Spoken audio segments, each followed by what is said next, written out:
Is it just me, or does it seem like there are a lot of hi-fi manufacturers jumping on this retro trend? Either way, out of everything that I've experienced so far, I think KLH just set a master class on how to get it done right. So let's go ahead and talk about their new slash oldish slash newish speakers. Let's go.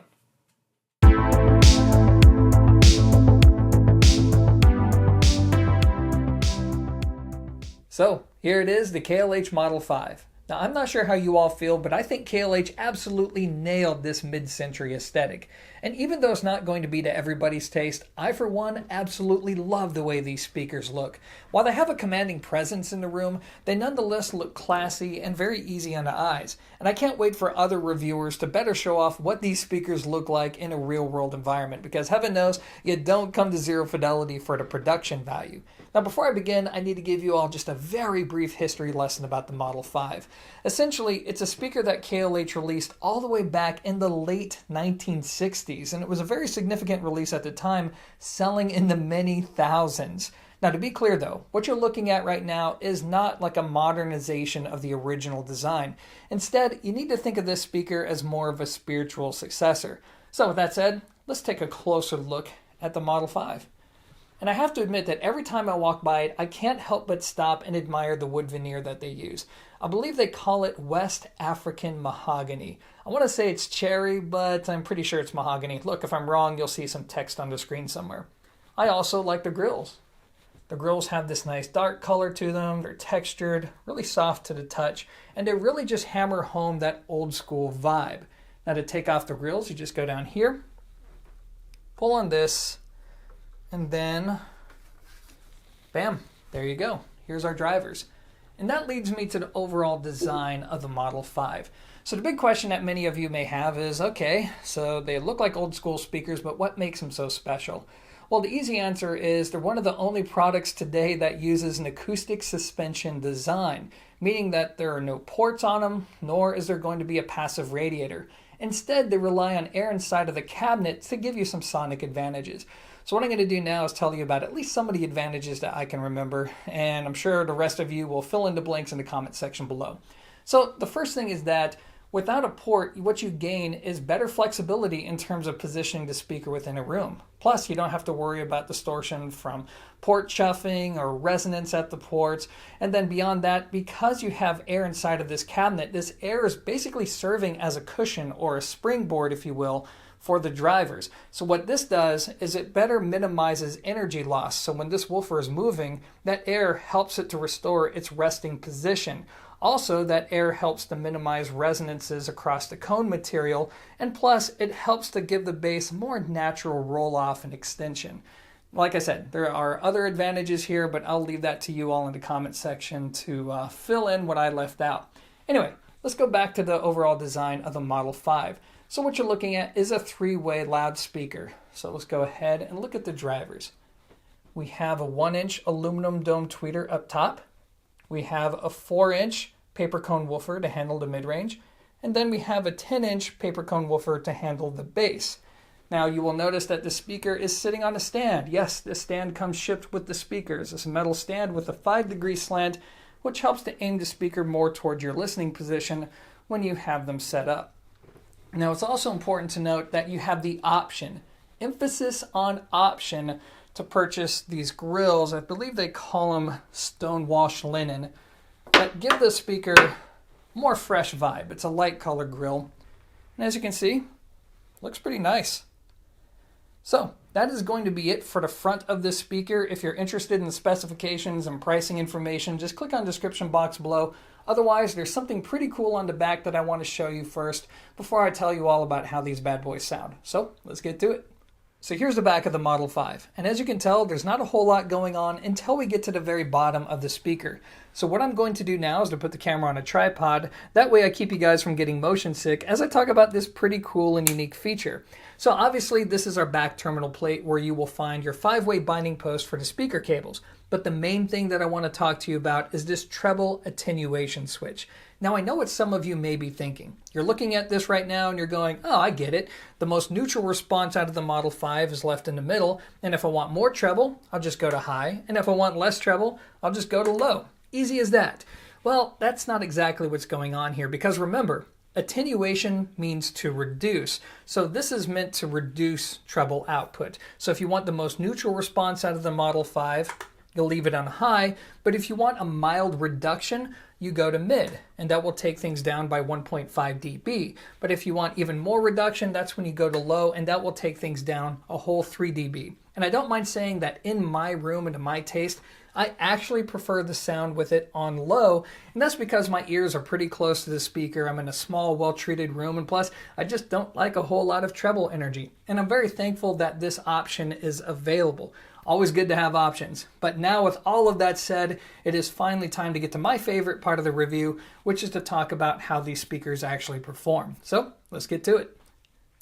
Okay, so it's finally time to talk about how the Model 5 performs. So here's the game plan. First, I'm going to summarize who I think the speaker is for. Then I'm going to give you just a general overview as to what the sound is like, and then I'll dive into the usual detailed performance summaries. But first, let's go over who stands the best chance of really enjoying the Model 5. Now, in my opinion, it's going to be the Musicphile. So what's a Musicphile? Essentially, it's an audiophile who clearly loves music, but they're looking to get off the hi-fi merry-go-round. They've tried a bunch of different speakers, they've enjoyed the journey, but now they want to get back to just enjoying the freaking music again and to return to this ritual to where you have a quality stereo system that inspires you to just go through your entire music library and to just enjoy whatever it is you want to sit back and listen to, versus sitting there and either admiring or even criticizing the sound that you're experiencing.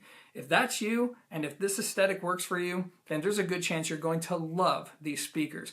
I also think they're going to be great for people who like the idea of owning something from Audio Note UK or Harbeth or Chartwell, but you can't really justify the price of those speakers.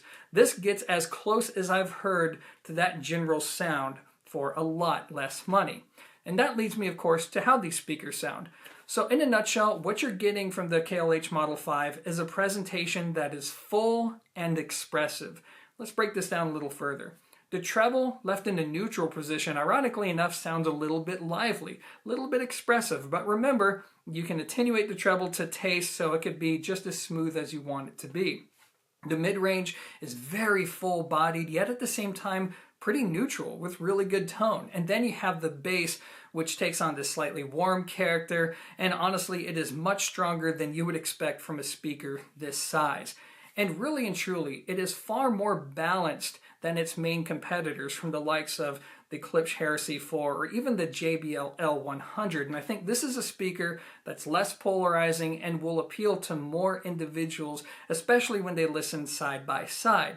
And that, of course, leads me to the individual details about the performance, so let's go ahead and get to it. Okay, so usually this is when I go over to treble, mid-range, bass, and so on and so forth. And while I'm still going to do that, this time I'm going to do it in a different way because I really want to take you on the journey with me as I experience the KLH Model 5, because I'm not sure about you all, but when I looked at this design, I had a number of different concerns. The first being, okay, how is this speaker going to project sound out into a living space? Because I'm not sure about you all, but I've experienced a lot of pudgy speakers that sit close to the floor, and every single time they sound exactly like what they are, which is, well, a speaker that's making sound that's close to the floor. Or in other words, when I'm sitting down and listening to them, I can identify that the source of the sound is coming from beneath my ears. Now, to some people that's not a big deal, but to me, that's always been a deal killer on at least a personal level. And I'm proud to say that with the KLH Model 5, they're not like that. They actually do a great job of projecting a soundstage that's above their physical location. Now, they don't do a perfect job at this, but by and large, on most pieces of music, it's going to sound like just an ordinary set of speakers, and I think that's a wonderful thing. As for how they project sound out into the room, they are energetic. They're very expressive. So they are going to be on the forward side of neutral in that regard. No, they don't project aggressively like, say, a Klipsch Heritage product, but they're not going to be super laid back like, say, a Bacart S400. I would say they're kind of in between those points, but realistically, they're going to be more on the slightly forward and energetic side of things. Now, the next concern I had was the treble. These speakers use an aluminum dome tweeter, and while metal tweeters have definitely improved over time, that still begs the question. Is it going to sound metallic? Is it going to sound harsh, or maybe a little bit thin, or maybe it'll sound really impressive at first but then fatiguing over time? Well, I have to say, it's none of that. KLH did a very good job with this speaker, and while I feel it is on the lively side of neutral or tilted up in its neutral position, the good news is you have a tone switch. Adjust it to taste. I have it to where I feel it's the most neutral in my room, and again, it's just good to have options. But overall, no, the treble doesn't have that metallic tinge to it like many other metal dome tweeters do. It's well integrated with the rest of the presentation. Very clear, very detailed, doesn't draw a whole lot of attention to itself while maintaining a good amount of energy. It's that right mix between clarity, smoothness, just a little bit of grit when the recording calls for it, but not to the point of sounding unrefined. I mean, it's very, very, very well done. And when you listen to the speaker with the grills on, which is how I prefer them, you would actually be hard-pressed to even tell you're listening to a metal dome tweeter. Great job there. So next, let's talk about the other concern, which would be the mid-range. So this speaker uses a tiny mid-range driver in an otherwise big enclosure, right?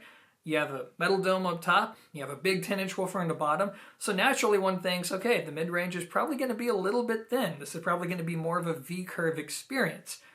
And the truth is, the mid-range is absolutely fantastic. It is full sounding, much fuller than you would expect. There's real density behind the sound, really good tone behind it, and it is balanced. I would say that neutral would likely be the best way to summarize the mid-range on the speaker, up until you get to the lower mid-range, and that's when there's going to be a bit of a bump.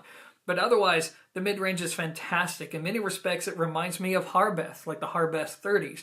No, it's not quite as textured. I wouldn't say it's not quite as tonally accurate, but it gets close for a lot less money. So the mid-range, absolutely fantastic. And then let's talk about the bass. Yet again, another concern I had. A 10-inch woofer in this box. What's going to happen, right? And the interesting thing is, even though acoustic suspension designs are celebrated for quick and tight and agile bass and an accurate sound, in my experience, the bass on this speaker and really the upper mid-range or lower mid-range is warm sounding. It's going to be bumped up a little bit. There's going to be a little extra there, which I actually think, even though that doesn't measure as well, I actually think that's more enjoyable and even to some extent more realistic with a lot of different types of music. For example, when somebody hits a kick drum, like, it's almost visceral, which is really impressive for a speaker this size, right? And you get great tone out of the bass, and it just has this fullness there that makes for a very fun listening experience. Now, the thing is, with the bass, it's going to be highly dependent on positioning, something I'll get to later on in this video, let alone the size of the room that you have. But by and large, you can expect bass that is nice and full, a bit warm sounding. It hits harder than you would expect for something in its category. Now, do I think you may need a subwoofer with it? Well, if you're a bass head, the answer is yeah, of course. But I think for most genres of music and most average listening spaces, you might not. You may be surprised by how much low-end output this speaker has. So next, let's talk about dynamic output. So this is where you start to run into one of its caveats. It's good in this regard. It's definitely not bad. But when you listen to complex classical music, I think this is where you start to run into its Achilles heel.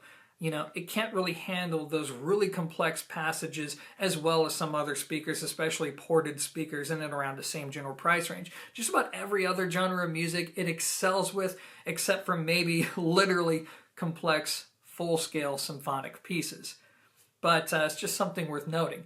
Now when it comes to imaging, as I said before, this is not a set of speakers or a set of speakers that's going to, quote, disappear in a room. When you sit back and you listen to them, you're going to know where the source of the sound is coming from, right? They make their presence known. But even then, the way they charge a room with sound, the way they project in a forward way, can at the same time still give you this encompassing imaging, especially in a smaller listening environment. So I think it's overall just a really cool speaker to listen to, but still it's not perfect, so let's reinforce some caveats. Then I'm going to go over some positioning tips, equipment matching tips, then we're going to go over some comparisons, and then I will finally wrap this up with my own subjective thoughts. So let's do it.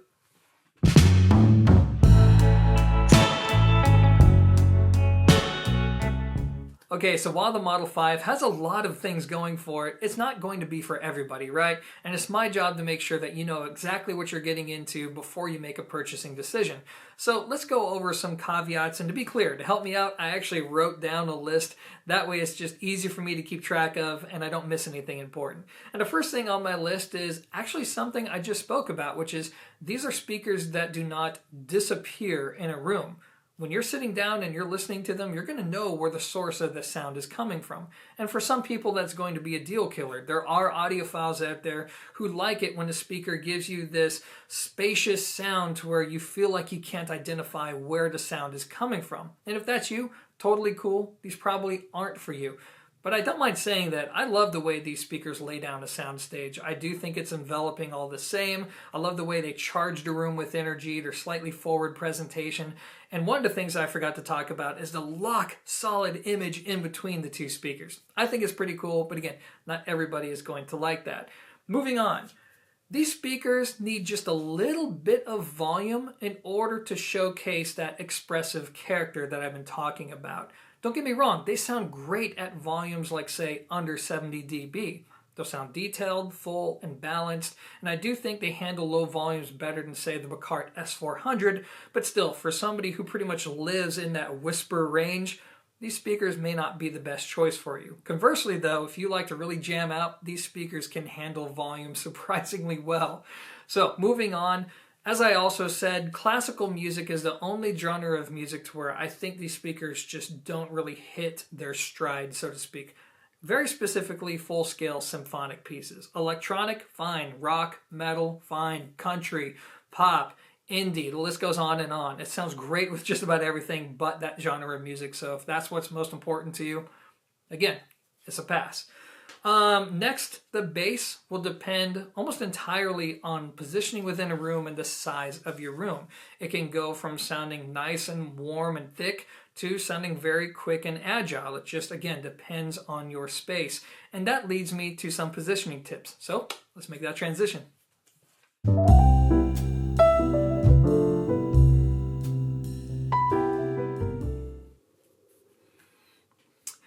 Okay, so the good news is that the Model 5 is a fairly easy speaker to accommodate. So let's kick things off by going over equipment matching first.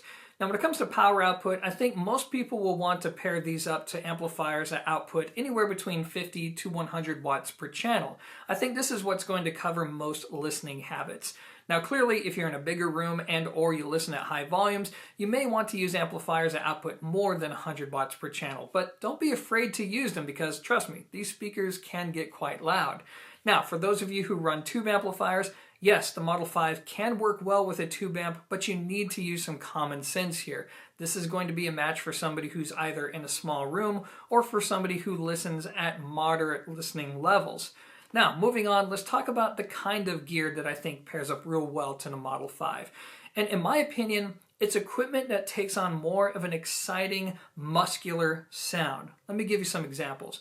A great match with the Model 5 is the Yamaha AS1200 integrated amplifier. It is absolutely brilliant with these speakers. And then on a more affordable end, you have something like an NAD 316B. And then in between both of those points, you have something like the Iotavx stack. Not the individual SA3, but the stack itself. All of those components sound wonderful with the Model 5. And even though the Model 5 sounds great with even low-priced AVRs, it does scale up pretty well, and it will show you the benefits of using better gear, all the way up to the Luxman behind me, which sounds absolutely fantastic with these speakers. So, what kind of equipment sounds just okay with the Model 5?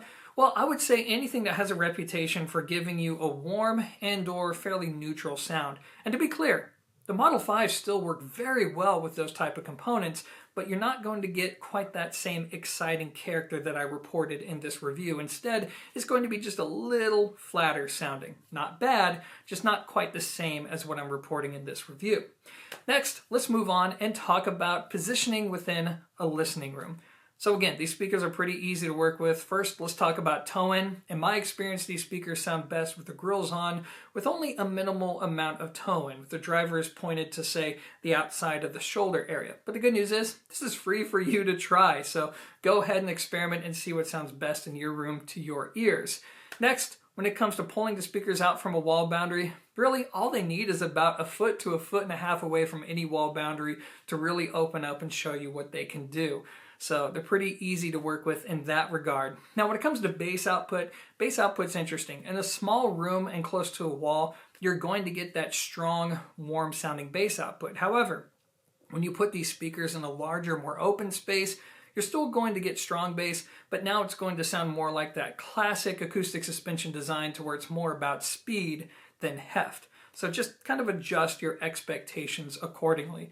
Otherwise, guys, there's not really a whole lot to say here, except I actually experimented with taking these speakers off the manufacturer's supplied stands and putting them on stands that puts the speaker more at ear height. Don't do that. Just let me save you some time. Don't do it. They sound awful. They basically sound like what they are. A big box with drivers stuffed inside, and they lose just about everything that makes them special in that configuration. So by all means, try it if you want to, but I would recommend just keeping them on the stands that the manufacturer made for them. That's how these speakers were voiced, and unsurprisingly, at least to me, that's how they sound best. So with that out of the way, why don't we go ahead and wrap up this review with my subjective thoughts.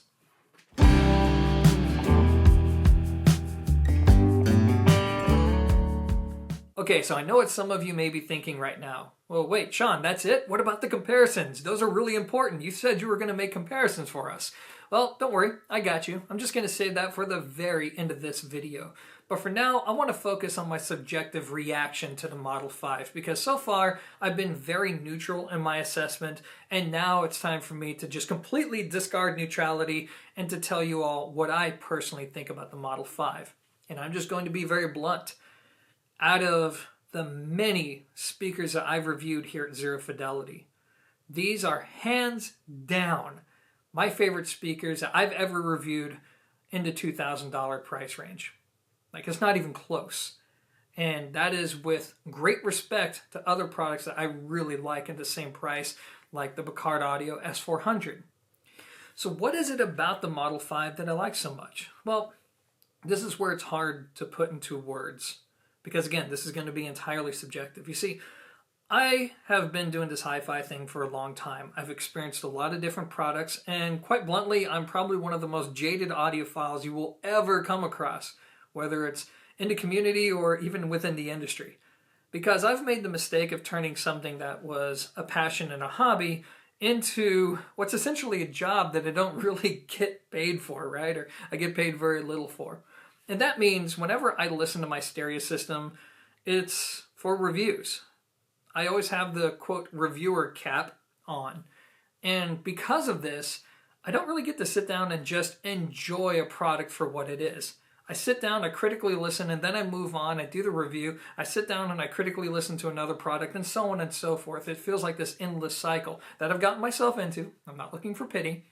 But the consequence of that is it's very rare for me to come across something that makes me want to sit down and listen to music for an extended period of time. Now, don't get me wrong, this does happen. The speakers I just reviewed, the Polk Audio Reserve R500s, they actually did a pretty decent job of that, and I wasn't expecting that. But this was different. And I think the best way to emphasize this is to reference a post I made on my Patreon. I think it was titled 8 p.m. to 2 a.m., something like that. And as you can imagine, what this means is when I first sat down to listen to the Model 5, I started listening at around 8 p.m. and I couldn't stop until 2 a.m. I couldn't stop. I wanted to break away and do other things, but I was just like, one more album, man, just one more album. And the best thing is I was reaching for music that I almost never listened to. Like friggin' Mariah Carey, right? And just recordings that usually sound like crud on most hi-fi systems, especially in and around $2,000. I was just having a ball going from Smashing Pumpkins to Kill Switch Engage to Jhené Aiko to all kinds of jazz, classical music, maybe not full-scale symphonies, but classical music, acoustic, I mean, you just name it. I was having a blast and I couldn't stop. And it wasn't just that one evening. It kept happening again and again. Day after day, I found myself just sitting down and enjoying the experience. And it was in that moment to where it was clear to me that this was a pleasant misery, because on one hand, it's so refreshing just from somebody in my position, it's so refreshing to come across something that I feel is so musically engaging that it reconnects me to why I got into this to begin with, why I became an audiophile to begin with.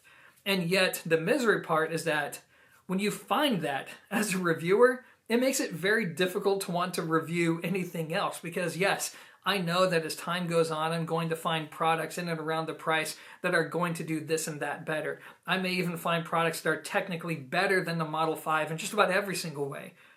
But I know that most of them probably aren't going to connect me to the music in a way that the Model 5 has.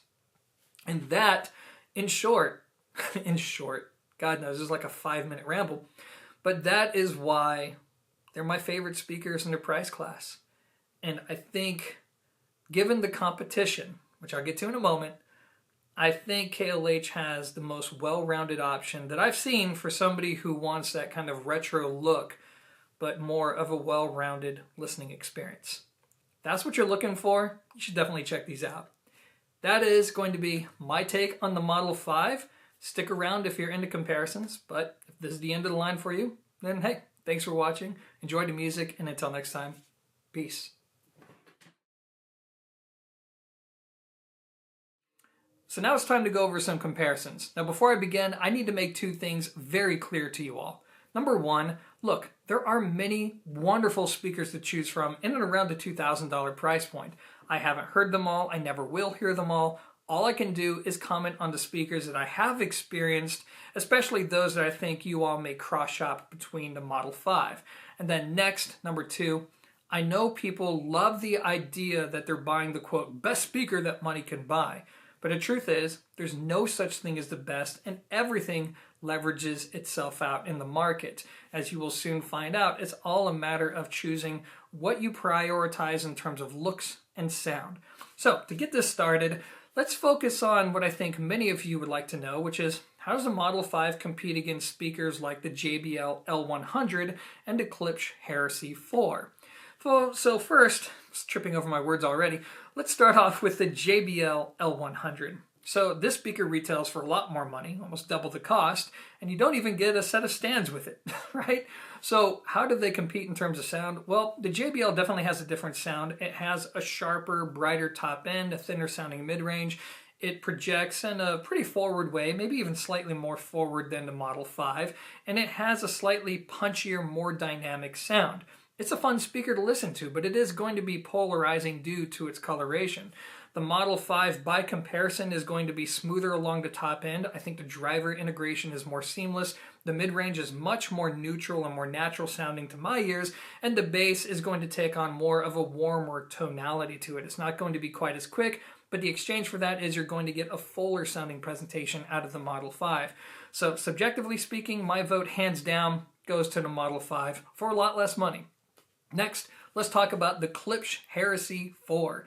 So the Heresy 4 is a completely different sounding speaker, and it's definitely a love it or hate it experience. It's a party animal, man. It projects sound in an incredibly forward way. It's in your face. It's not trying to be anything other than what it is. Some people are going to love it because it really does sound like a rock concert just right there in your home. But other people aren't because, let's face it, the Heresy 4 has a very forward-sounding mid-range because of the size of the horn. It kind of squawks at you. The treble is bright, it's forward, it's definitely in your face, and then the bass is going to be very punchy now that they ported this speaker, but it's not going to be the last word in definition, make no mistake. By comparison, the Model 5 is a much more well-rounded speaker and a much more balanced-sounding speaker. Again, it's almost like the comparison with the JBLs.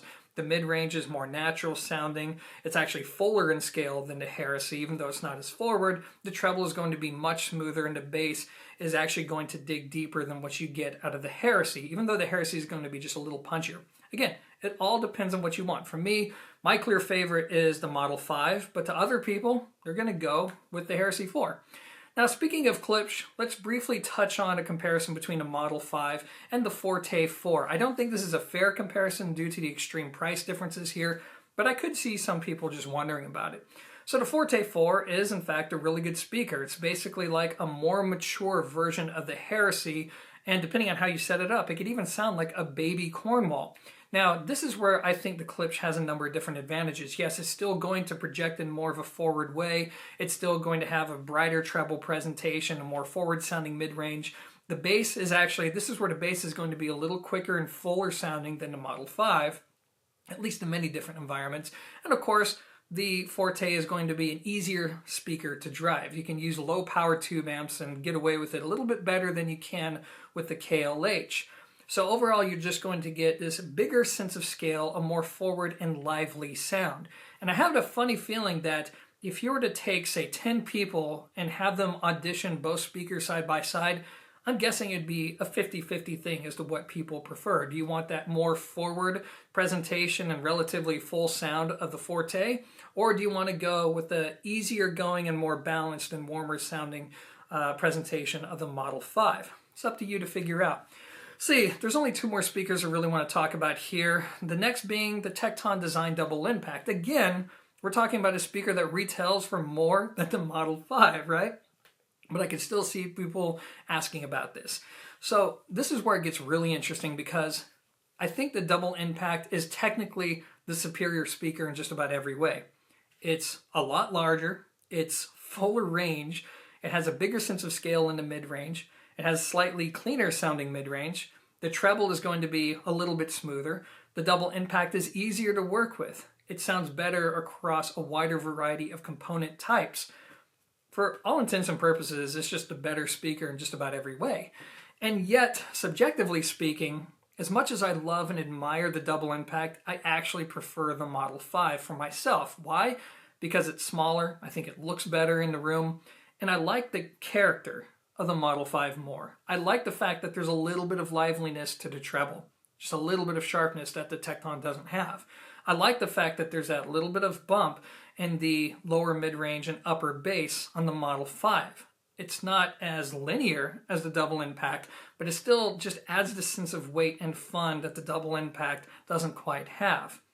And then lastly, let's talk about the Polk Audio Reserve, specifically the R500s that I just gave a rave review to. So this again is pretty interesting because these products have a similar voicing, right? Polk Audio's treble that has good information but is not too in your face. The mid-range is warm, very punchy sounding, a speaker that just has this raw muscular presentation to it.